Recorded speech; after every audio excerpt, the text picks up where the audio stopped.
मौसम तो खराब हो रहा है कांग्रेस पार्टी का अजीत जी पंजाब में। ऐसे में राहुल गांधी बीच का क्या रास्ता निकाल सकते हैं? चन्नी को मना सकते हैं? क्या कोई परिस्थिति दिखाई देती है? देखिए, राहुल गांधी ने इस बार बीच का रास्ता लिया ही नहीं। राहुल गांधी एकदम पहले दिन अड़ गए कि राजा अमरिंदर सिंह राजा वडिंग जो हैं प्रदेश अध्यक्ष हैं और प्रदेश अध्यक्ष रहेंगे, उनके नेतृत्व में चुनाव लड़ने और जाएंगे। जैसा नेतृत्व दिखना चाहिए वैसा दिख रहा दिखाया है राहुल गांधी ने। देखिए, ये Assertive अभी है। चन्नी को हम लोग लगातार चर्चा कर रहे हैं ना कि चन्नी मुख्यमंत्री थे और मुख्यमंत्री पद के दावेदार थे। कांग्रेस पार्टी हार के 18 सीट पर आ गई, 77 से 18, और चन्नी खुद 2 सीटों पर हार गए। और हारने के बाद चन्नी जो है तुरंत अमेरिका चले गए और 9 महीने अमेरिका रहे, पंजाब आए ही नहीं, वो पार्टी छोड़ करके चले गए। और उसी बीच राजा वडिंग को प्रदेश अध्यक्ष बनाया गया। पिछले 4.5 साल से राजा वडिंग प्रदेश कमेटी संभाल रहे हैं। उन्होंने अपने हिसाब से जिला अध्यक्ष बनाए, अपने हिसाब से पदाधिकारी बनाए, कार्यकारिणी बनाई, और अब चुनाव के 6-8 महीने पहले उनको हटा दिया जाए, नया ले दिया जाए, ये तो पॉलिटिकली भी करेक्ट नहीं है। तो राहुल गांधी ने एक स्टैंड लिया और उस समय दिख गया था कि जाट सिख चेहरे की जरूरत है।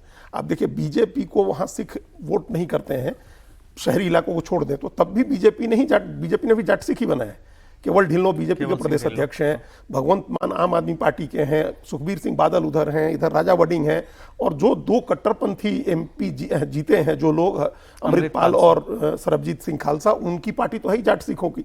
तो ये इस तरह ऐसी स्थिति में कांग्रेस कोई जोखिम नहीं ले सकती थी। कांग्रेस ने एकदम पॉलिटिकल स्टैंड लिया, राहुल गांधी ने उनको बनाएंगे हम। चरणजीत सिंह चन्नी की पॉलिटिक्स देखिए, हम लोग उस पर भी चर्चा कर चुके हैं। वो कोई बहुत ऐड नहीं कर रहे, वैल्यू ऐड नहीं कर रहे हैं। देखिए, कल प्रधानमंत्री जा रहे हैं, नुकसान कर सकते हैं, लेकिन वो कितना करेंगे? अभी इस पूरे प्रकरण का फायदा बीजेपी को कैसे मिल सकता है, यह प्रधानमंत्री की कल की यात्रा पर डिपेंड करेगा।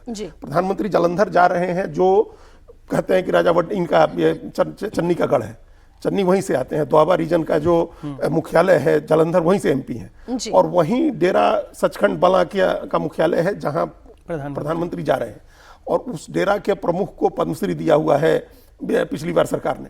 तो ये जो द्वाबा का इलाका है जहां मजहबी दलितों के बीच में अपनी इनकी पहचान है, वहां रविदासिया समुदाय को प्रधानमंत्री और बीजेपी साध रही है।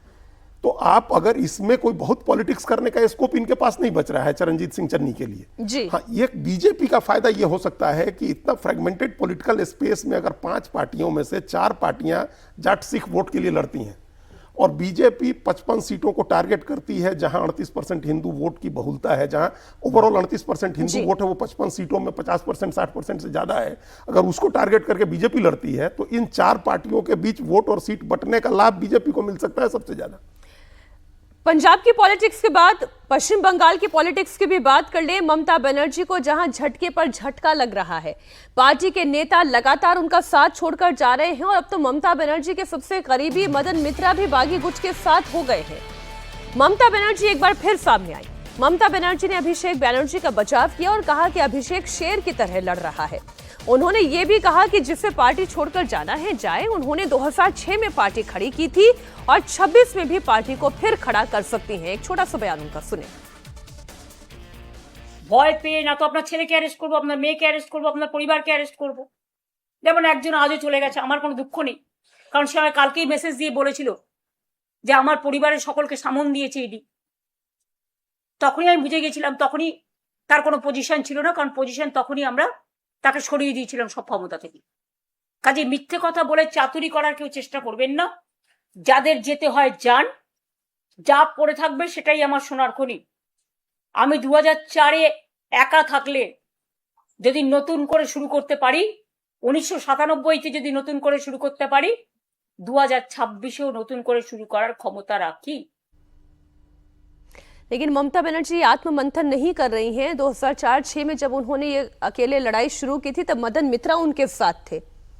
आज मदन मित्रा भी उनको छोड़कर बदल चुके हैं पाला। नहीं, देखिए, जब 2004 की बात है या उसके पहले जब वो कांग्रेस से टीएमसी बनाई, उस समय सीपीएम के विरोध में लोग कांग्रेस से थके थे और इनमें पूरी जनता को उम्मीद थी। ये उसकी विरोध की राजनीति की धुरी थी।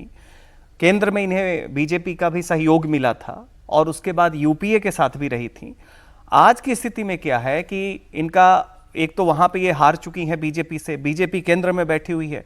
इनके तमाम वो नेता है, मदन मित्रा को छोड़ दीजिए जो 2 दिन पहले तक गाली दे रहे थे ऋतव्रत बनर्जी को, उसके अलावा अनुव्रत मंडल जो बीरभूम वाले एरिया से आते हैं, और तमाम जितने भी नेता हैं, देखिए बंगाल का एक तो चरित्र है कि वहां पे जो विचारधारा गया सो गया। विचारधारा नहीं बदलती है, वहां पे व्यक्ति जो है दूसरे विचारधारा को एक साथ अपना लेता है। सीपीएम के सारे वोटर बीजेपी में आ गए, अब बीजेपी के जीतते ही जितने टीएमसी के नेता थे सब के सब प्रॉक्सी के तरीके से बीजेपी के साथ ही आ रहे हैं, वो कोई अलग जो गुट वगैरह है। तो वैसी स्थिति में ममता, एक तो इनकी उम्र हो चुकी है जी, ये मान नहीं रही है, दूसरी इनकी सबसे बड़ी दुविधा देखिए, अभी भी अभिषेक बनर्जी को प्रोटेक्ट नफरत कर की रहे हैं। धुरी जो है वो अभिषेक बनर्जी